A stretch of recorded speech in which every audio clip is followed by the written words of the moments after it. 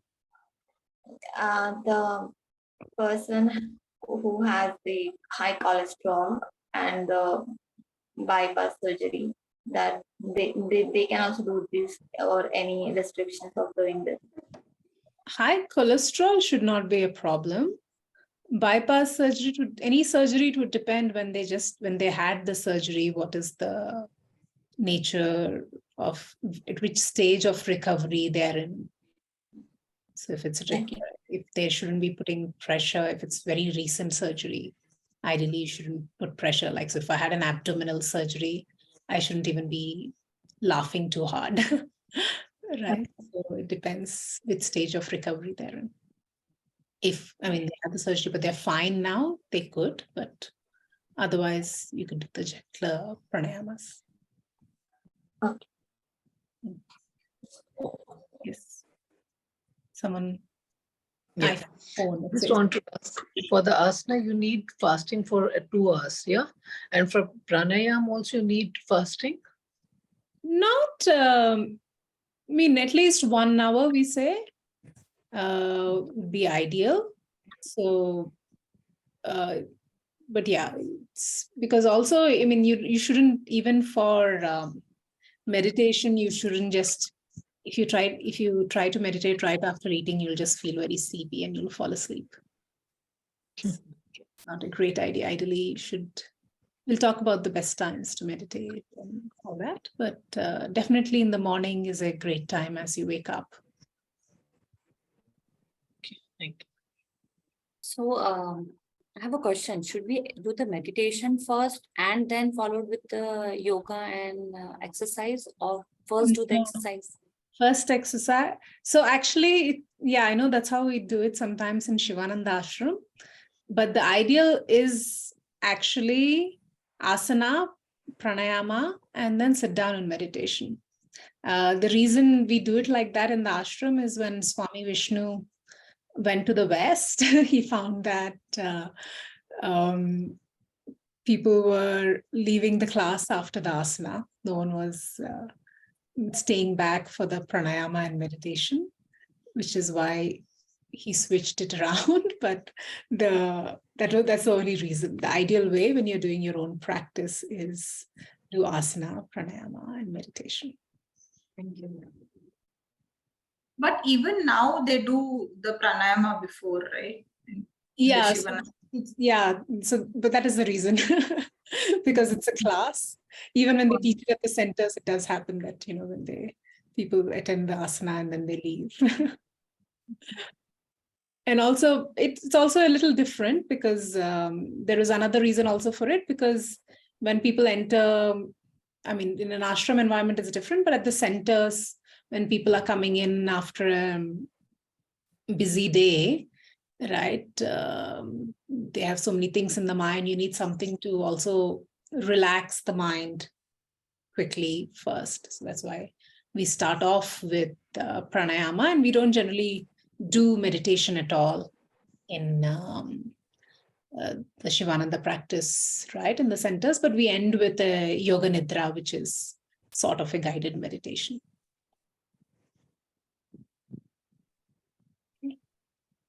Yes.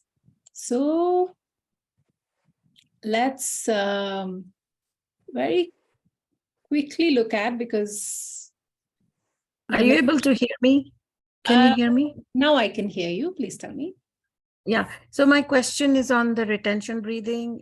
If there is a proportion like 2, 2, 3, or, they say equal amount for inhalation and holding and longer for exhalation, do you give a proportion of time for that? So yeah, when you're doing the normal yogic breathing, the ideal is 2x is the exhalation. So if you're doing 4 inhales, you do 8 exhalation. And the retention is same as inhalation? So right now we're just, I'm going to talk about the next exercise, which will have retention.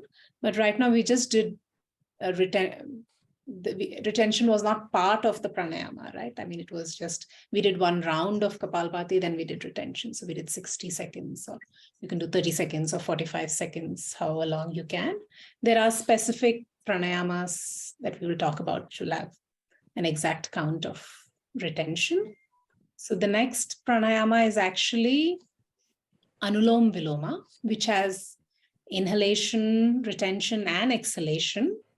But we won't do all that right now. Right now, we will just practice the inhalation and exhalation. And the next week, so I would want you to practice that this whole week. And then the next week, we can do the full Anulom Viloma. So right now, we're just going to do alternate nostril breathing. So for this, you should have your, 1 second. Yeah, so you should have your, this is what we call a Vishnu Mudra. So you'll have your, the first 2 fingers folded, right? So then you will use basically, this is your right hand of the 2 fingers next to your thumb are folded. So what we're going to do is we use thumb to block the right nostril, and then we use the big finger to block the left nostril. So as we alternate, that's how we use this Vishnu Mudra. And how the alternate nostril breathing will go is you first start off by blocking the right nostril. And you right now just listen, and then you can try by yourself. I'll give instructions. So you block the right nostril, and then you exhale through left. So you do 4 exhalations through left. You block, and then exhale through right, 8 exhalations. And whichever nostril you exhale through, then you inhale again through that. So I inhale through right, 4, close, and then exhale through left. Whichever nostril I exhaled, I inhale again through left and exhale through right. Did everyone get that? Okay, so your left hand can continue to be in Chin Mudra. Your right hand in this Vishnu Mudra. And so take a breath and then close your right nostril, getting ready to inhale through left. Inhale, Om 1, Om 2, Om 3, Om 4. Exhale, right, Om 1, Om 2, Om 3, Om 4, Om 5, Om 6, Om 7, Om 8.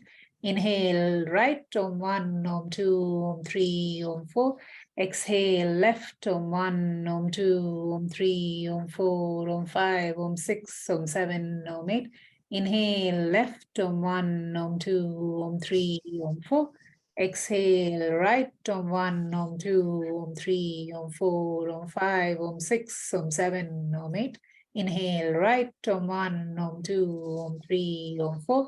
Exhale, left, Om 1, Om 2, Om 3, Om 4, Om 5, Om 6, Om 7, Om 8. Release. So the count wouldn't have been exactly right, because I'm also giving time to say inhale right and exhale left and all those. So when you're doing it by yourself, it will be more accurate. So right now, when you were all familiar with it, I won't give such long instructions. I would just say inhale, exhale at most, But everyone's clear. So you inhale through left, exhale through right, and whichever nostril you exhale, same one you inhale through again. Okay. So that's it. So that's the alternate nostril breathing. So we can do 1 or 2 rounds more. And I forgot to mention it before we started, but if you check the air before you do Anulom Viloma exercise, you will find that one nostril is more open than the other. All right. So after you do this alternate nostril breathing for a few rounds, you will find that the air is more balanced. So your The prana in your left and right is more balanced, which means your mind is also more balanced, which is why we do this exercise. So take a few deep breaths.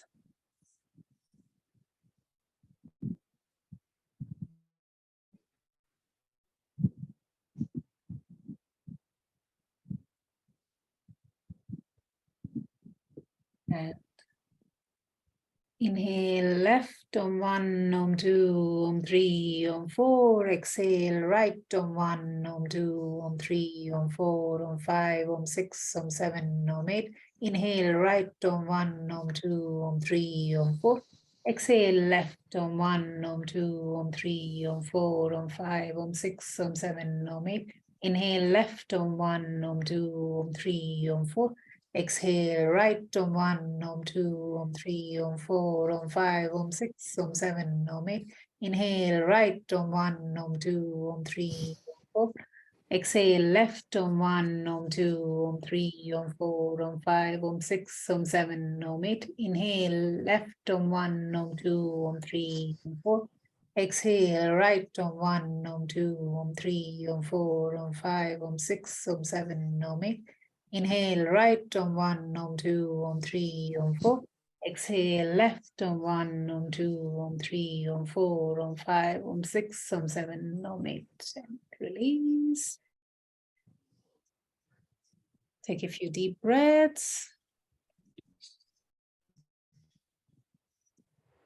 Is that clear? This is just the alternate nostril breathing. The full Anulom Viloma we will do next time.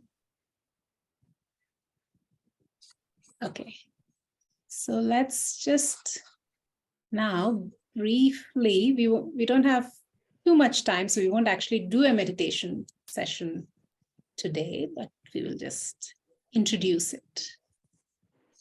So there is basically two kinds of meditation that we talk about in Vedanta. One is what we're going to focus our sessions on is Upasana meditation. Upasana basically means practice. And it's a preparatory exercise. And the proper Vedantic meditation, the second type, is Nididhyasanam. So that we won't be focusing on in our sessions today, because all of you here are at different stages of study in Vedanta. Some of you have just started, some of you have studied for many years. So Vedantic meditation is contemplation on the teachings. So we have 3 stages. So you first get the knowledge through Shravanam, listening, and then you make that, the knowledge you've received, you will still have doubts. So you clear those doubts by further inquiry within yourself and coming back and asking questions to the teacher and so on. So that's Mananam.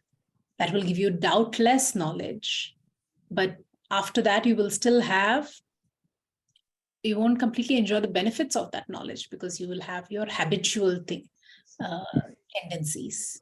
So to address that, then you do Vedantic meditation, Nididhyasanam, which is where you're contemplating on the teachings, you're assimilating the teachings through that meditation. So that meditation we are not talking about right now. So during the course of your Vedantic study, generally when you reach chapter 6 of Bhagavad Gita, we will talk about it extensively. And that's when you can start that practice. But for now, we're talking about the first kind, the Upasana meditation, which is very essential for Chitta Shuddhi, for attaining the qualifications to be able to receive this knowledge and assimilate this knowledge, to take care of this impurity of the mind, this wavering tendency of the mind to bring more calmness and peace so that the mind is available for you to listen to these teachings. So that's why we do Upasana meditation, which is a preparatory meditation. Now, there are several kinds of Upasana meditations. One is mantra japa, which is what is the technique we will be focusing on in our sessions. It is basically japa is the repetition of a particular mantra. Now, why do we do this? Right? So we know that let's look at the nature of the thoughts. At one point, only one thought occurs. But do any of us know what the next thought is going to be? We don't know, right? So say you see a picture of a beach somewhere. What comes to your mind? You might think, oh, I love beaches. I love that white sand and I love that feel of the cool water. I love going into the water. It always makes me wish I knew how to swim. Maybe I should learn how to swim. They do say it's a very good exercise. And I have been putting on some weight. Maybe I should start learning to swim and swim. Or maybe I should do something else at home. Maybe it's better I do some other exercise I can do at home. I heard yoga is good. Maybe I can learn yoga. My friend Swapna has been doing yoga recently, and she has a teacher who comes home. I should give her a call and check, who's this teacher and if I can get their details as well. Sounds familiar, like, the kind of train of thought we might have. You started off with the beach and ended up wanting to call this friend of yours. So there is a connection usually, but however mild or big there might be a connection, there is some kind of connection between these thoughts, but this is the nature of the mind. It just goes from one place to the other, and we usually don't have much control over it. So our minds keep moving from one topic to another, this listlessly, and we don't know what the next thought is going to be. So japa is one way to know what your next thought is going to be, to plan what your next thought is going to be, right? Because you're repeating the same mantra again and again. You are exercising your free will to decide this is what my next thought is going to be. It's a way to arrest this wavering nature of the mind. And so this kind of repetition is used as a way to gain some mental discipline. But we must remember that it is the nature of the mind to wander. And the practice of meditation is bringing your attention back. In this case, bringing your attention back to the mantra. The mind will wander. That's its nature. There is no reason to judge it. There is no reason to be angry with it. Your practice of meditation is bringing your attention back to the mantra. And you would notice that when your mind moves from one topic to the other like this, because they're connected, there is usually not too much gap. It's just in this constant motion. But when we do japa, each mantra, like say Om Namah Shivaya, when I say Om Namah Shivaya, it's one thought and it's one complete thought, right? And when I say, repeat it, Om Namah Shivaya, Om Namah Shivaya, each is a complete unit by itself. And between the two mantras, there is a gap. There is an interval between the thoughts. And that interval, that silence we're not aiming for that silence. It's happening naturally. There is peace in that silence in between the two thoughts. And when that peace becomes sustainable for a longer period of time, automatically, you're not trying it. So you can't suddenly say, okay, now I'll leave a longer gap between my japa, right?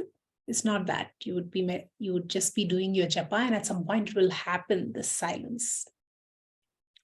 And that's when meditation is just naturally happening. But your job is only to focus on the mantra. And by this, we're trying to cultivate peace. Peace can be cultivated.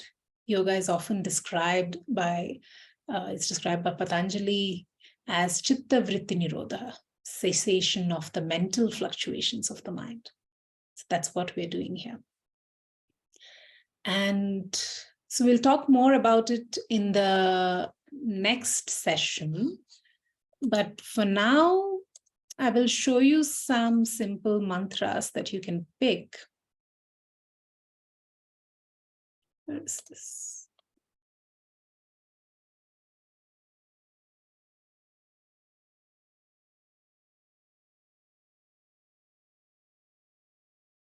So these are just some samples.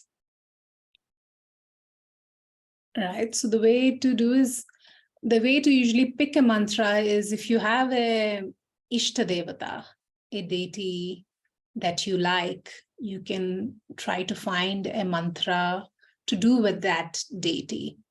So we generally have both Saguna mantras and Nirguna mantras. Saguna mantras are those mantras referring to the Lord with form, and Nirguna mantras are the ones without form. But we focus on Saguna mantras for japa, because so while they are talking about a Lord with form, say Shiva or Rama, as Vedantic students, we also know this is just one form. And we know that this form actually also encompasses the whole, right? So any mantra you pick, we still have that understanding behind it, right? So these are some, a way to pick a japa mantra for yourself is, like I said, one is through an Ishta Devata that you have. Maybe you don't have one, in which case you can try out some of these mantras, chant them a few times out loud and see how they feel for you. In whichever you feel kind of connected to, you can pick that one. So here's some. Om Shri Mahaganapataye Namaha. Om Shri Mahaganapataye Namaha. Om Shri Ramaya Namaha. Om Shri Ramaya Namaha.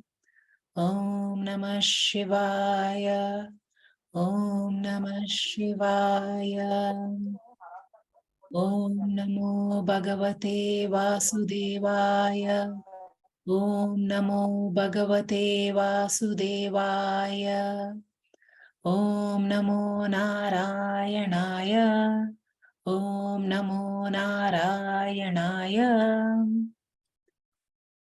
Om Shri Durgaye Namaha. Om Shri Durgaye Namaha. Om Shri Mahalakshmi Namaha. Om Shri Mahalakshmi Namaha. So you can find many more mantras like this. You can check for Vishnu. You can also just say Hari Om, Hari Om.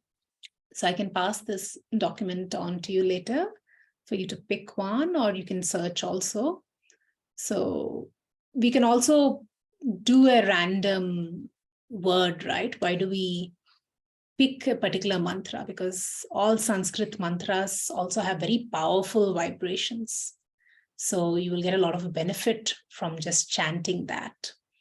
And like I said, all these mantras that we pick, which are naming the Lord, it's encompassing the whole. So that will give you a benefit as well.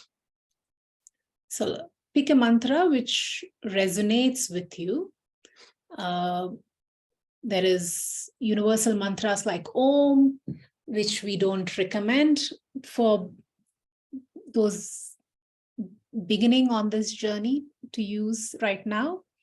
It's for later. There are Nirguna mantras like Soham, even those are not recommended for japa, because soham meaning I am that, or shivoham meaning I am that absolute consciousness. These are things to be contemplated on, not simply repeated. And that contemplation will come when we go to the Nididhyasanam, Vedantic meditations. That will come later. So for japa right now, pick a Saguna mantra. Would you all mind if we extend 5-10 minutes beyond 8 o'clock? Sure, ma'am.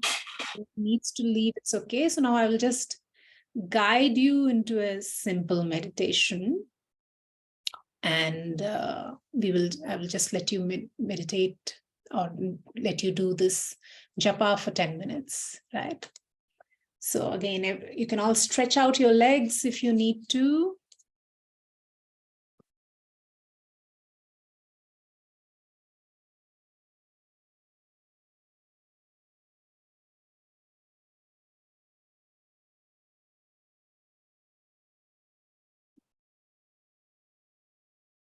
Okay. Now, cross your legs back, or however you were sitting. If you're in a chair, make sure your spine is erect.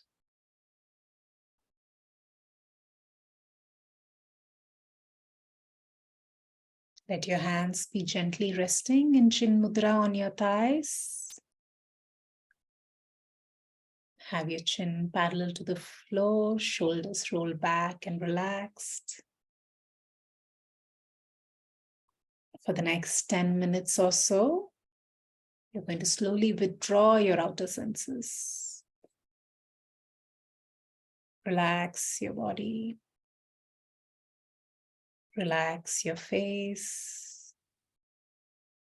Check for any tension and let it go. Relax any tension around your eyes. Bring a gentle smile to your face. If you're just starting this practice of meditation, allow yourself to relax without trying to control everything, and simply witness. As you relax your body, also relax your mind.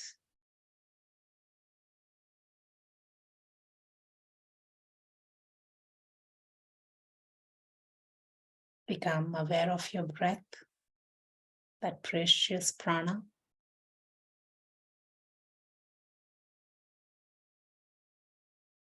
You will observe that thoughts will come. Just let them go as easily as they have come. Do not attach to any thoughts. For now, bring your focus back to your breath.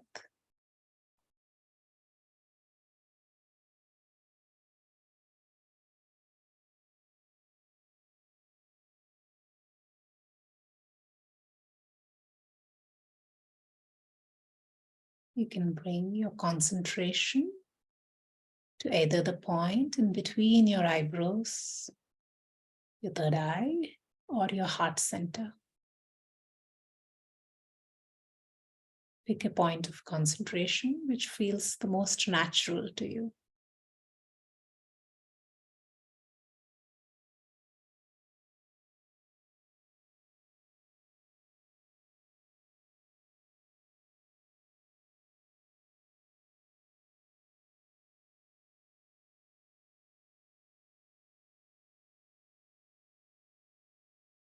Now mentally, start chanting a mantra of your choice. And if you haven't picked a mantra yet, you can also use the universal mantra Om for now, or Om Namah Shivaya.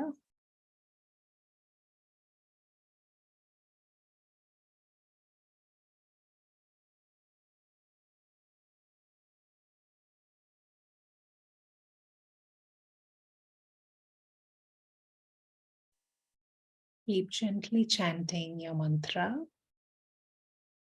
Pick a pace which is comfortable for you. neither too fast, neither too slow.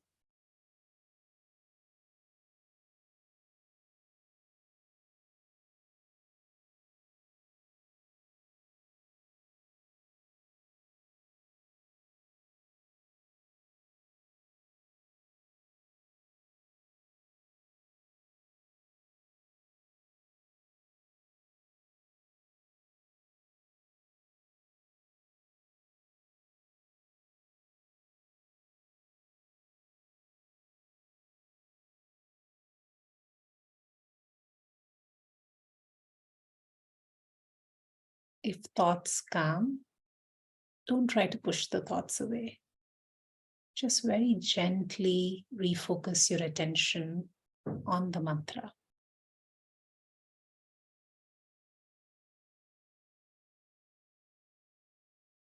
I'll leave you in silence for the next 10 minutes.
Welcoming you all back.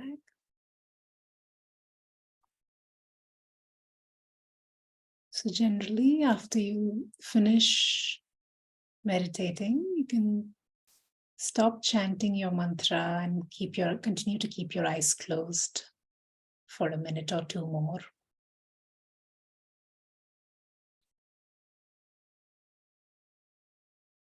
And then whenever you feel ready, you can gently open your eyes.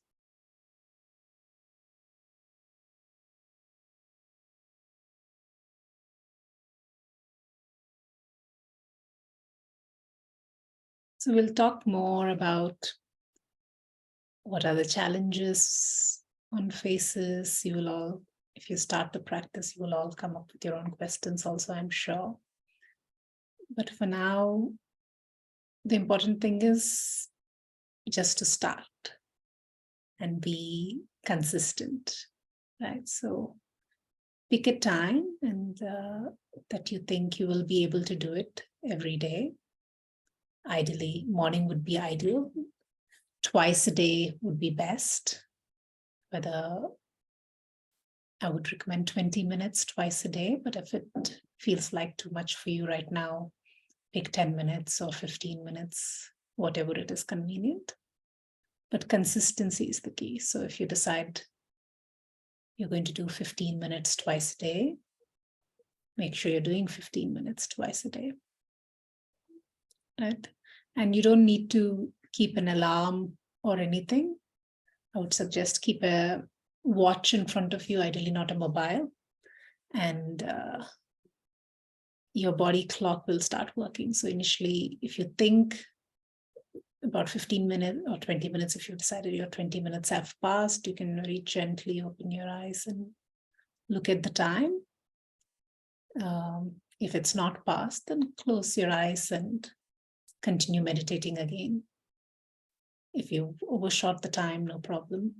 You can take that additional 1 minute rest and then stop the practice. Right. So ideally try to have a separate room or a separate area for yourself where you can, which is dedicated for your meditation. So it can just be a small area. You can have your meditation cushion or a little altar which is inspiring for you, where as soon as you sit down, it reminds you of what that space is meant for. So specific time, specific place, and consistency, it's good starters. Rest we will talk about in the further sessions. So, and if anyone needs to leave, they can. And if anyone has more questions, we can take those questions. I have a question. Yes. If you feel, I mean, this is morning time for me here, Mhm. but if you feel sleepy during meditation or if you fall off to sleep, is it okay or is it bad or? It's okay. So if your body is falling asleep, it means it needs that rest, right? So it'll take the rest it needs. So there's nothing bad about it. And it's quite normal also initially to, for people to fall asleep and things like that, because the only time we're used to closing our eyes and sitting right now is when we sleep, right? So it can happen because the body wants to rest, and that's the best way it knows how currently. But then oftentimes when you really get into this practice of meditation, you'll find it even more restful, and over time, that the mind will also start enjoying that time that it gives to meditation and finds that even more restful. So it's okay. If you fall asleep, it's fine. The reason we start with pranayama is because, it would wake us up in some way also, because especially if you're just waking up in the morning, the ideal would be, take a shower, do some asana and all that. But if you don't have time for all that, but at least if you do some pranayama, it will still wake you up, because it'll bring you from tamas to more rajas, which it'll be easier to get into sattva after that. So it's okay if you fall asleep. Whatever happens, happens. Never judge your meditations. Don't say today was a good meditation, or today was not a good meditation. It's the practice of sitting down is and using your free will to come back to your mantra is the practice. Some days you might find a lot of thoughts are coming up, but that's okay. It's actually, as you progress more, you will even start observing how much your mind is drifting. Initially, we are not even aware when our mind drifts. So if you're noticing more thoughts, you're becoming more aware that you've lost your mantra and you're able to come back to your mantra. Right. Yes, But during yes, sleepiness, Yeah, let Shubhada. Yeah. while you're, when I say that I was feeling sleepy, it was more like there was not any thought. I just realized that I was not chanting, Okay. meaning inside my mind, but I wasn't chanting. I probably was falling asleep. That's what I felt. Yeah, it could have been either.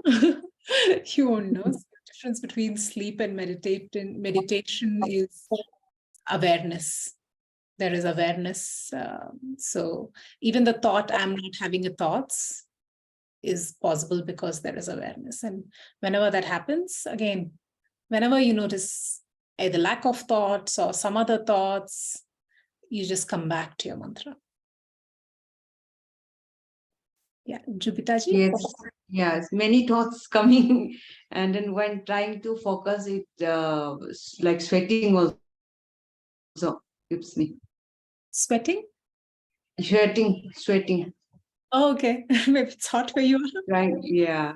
And then another thing, mental japa is more difficult, I find, than the chanting with the mouth. Okay. Is it okay? Which one is better, mental or Mental is better, chanting? sure. Mental is better. Yeah, but if you're finding it, see, people have this. I mean, some people would suggest, okay, start with a japamala, or start with, out loud chanting. All those things are fine too, but it's also good not to start with this thinking that it's difficult. Okay. It's only difficult because you've not done it till now. You don't have the practice. So it's just start, and it will start getting better. So nothing is too difficult. And there is nothing wrong using a japamala also, right? I still But use this is I still do but use this is japamala, but I do it in addition to the time I sit down and close my eyes and do this mental japa. mental japa is more effective. Mental japa is Yes. definitely Yeah. more effective. But for sure, there is no harm having a japamala and doing it constantly through the day, right? Whenever you find yourself just sitting around, you can do some japa. Mm. Nice experience. Nice. Yeah, but don't think of it as difficult. It's only difficult because you're not used to it. So just do it. Because many thoughts coming in between. That is perfect. It's you're aware enough that thoughts are coming. That itself is good sign. Yes. Honestly saying, I am. It's not an interesting thing for me. Like, I just want to do it, but I don't find it interesting. So, Okay. I mean, I don't know what's wrong. It's wrong with me, or I mean, I always try to do, and I always join something, but in the beginning it's okay, but I don't find it interesting. What's the reason behind it? So why do you want to do it? Because I think that it may, I mean, it will be benefiting for me. Everybody's doing, I should also do. But I think most of the It's time I'm not a good. If you can find your own motivation to do it, then I you'll think be I'm doing other things which are giving me peace. okay. So is it very necessary to do it? It's definitely one of the most recommended practices, because we do need to learn to tame the mind, right? So we shouldn't be slaves of the mind. So it's definitely recommended, and yes, it will be beneficial. There's a lot of other benefits also. I can talk more about it in the next session, but you will have to find that motivation. And the best way to do it really is do it. And if you're consistent, you will start seeing the benefits yourself. And then you won't find it very hard to continue with the motivation. So if you've joined this session now, you can set a strong sankalpa that I will do, say, 10 minutes once a day, at least for the next 1 week. So, and we will talk more. I can talk about the benefits also the next session. Any other questions?